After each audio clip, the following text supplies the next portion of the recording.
Hello guys, তো আজকে আমি রান্না করব চিকেন কষা। তো চিকেন কষার জন্য আমি এখানটায় আলুটা ভালো করে ভেজে নেব।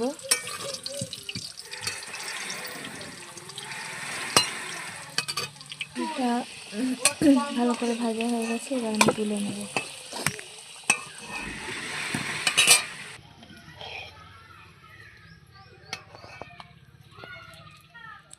আলুটা আমি তুলে নিয়েছি। এবার কড়াইতে আমি একটু শুকনো লঙ্কা আর জিরে ফোড়ন দিয়ে দেবো। এবার পেঁয়াজটাও দিয়ে দেবো। পেঁয়াজটা দিয়ে ভালো করে একটু ভেজে নেব।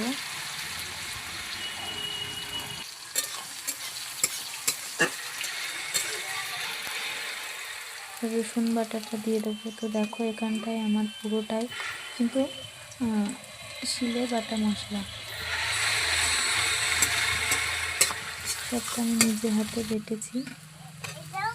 তারপরে একটু টমেটো দিয়ে দেবো। টমেটো দিয়ে ভালো করে একটু কষিয়ে নেব। কষিয়ে লঙ্কা বাটা দিয়ে দেবো।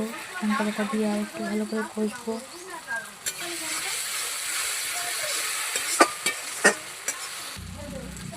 এরপরে আমি এখানে আদা বাটা দিয়ে দিচ্ছি।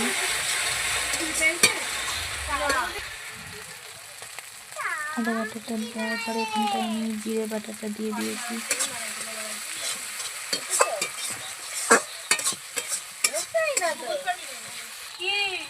জিরে বাটাটা দিয়ে ভালো করে কষে এবার লবণ দিয়ে দিলাম, পরিমাণ মতো লবণ দিয়ে ভালো করে কষে আবার একটু হলুদ দিয়ে দিলাম। হলুদ দেওয়ার পরে আর একটু ভালো করে কষবো। একটু জল দিয়ে দিচ্ছি যাতে তেলটা ওপরে উঠে আসে।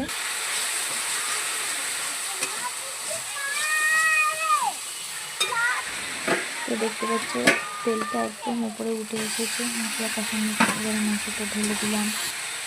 এবার মাংসটা ভালো করে কষাবো।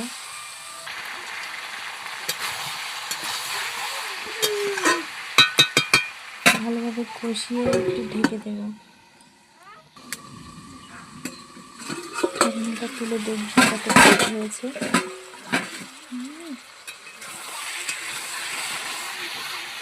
হাত থালাটা আবার একটু ভালো করে কষে একদম পুরো যখন কড়ার গায়ে লেগে আসছে, এবার আমি একটু করো একটু মেয়ের জন্য তুলে দিচ্ছি কষা মাংস।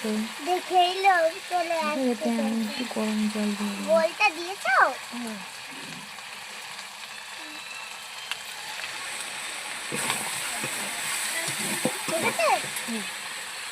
আর সবসময়ের জন্য মাংসতে গরম জল দিলে না কালারটাও ভালো আসে আর খেতেও